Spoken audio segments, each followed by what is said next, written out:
to be an important financial milestone on the road to a secure retirement. The question is, do you need $1 million salary in order to get there? I'm Elise Glink, and here's today's Real Estate Minute. Now, who wouldn't want to say they have $1 million in the bank? I would.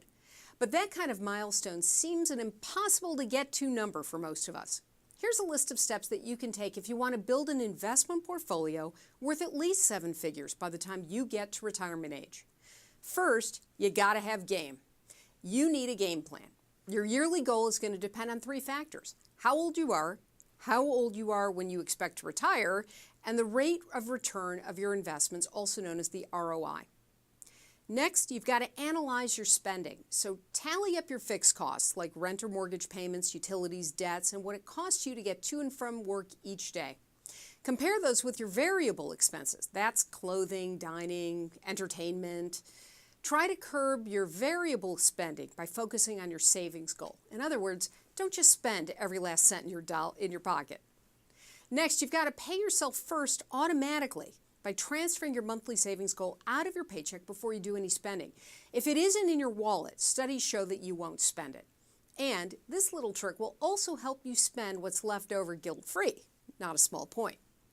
Fourth, you've got to identify what type of investor you actually are. And this is pretty crucial because it's easy to say I'm a higher risk investor, but a higher risk investment can provide higher returns. And on the other side, you can lose a lot of money.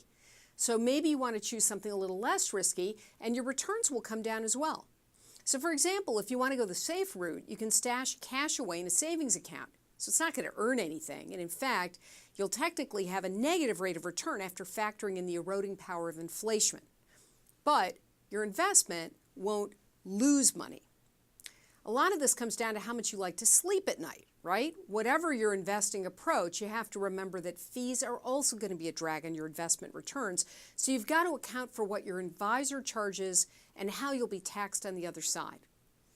Fifth, I want you to invest in your career. You won't save anything if you don't earn anything. And the better you are at your job, the more money you're likely to earn.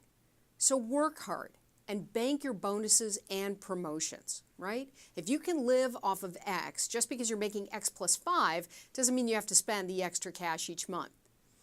Also, I want you to be sure to take advantage of any retirement benefits, such as a 401k account, or maybe it's a Roth 401k, and any employer matching programs. If you have an employer match and you don't do that, you might as well just take your 20s and light a match to them and watch it go up in smoke.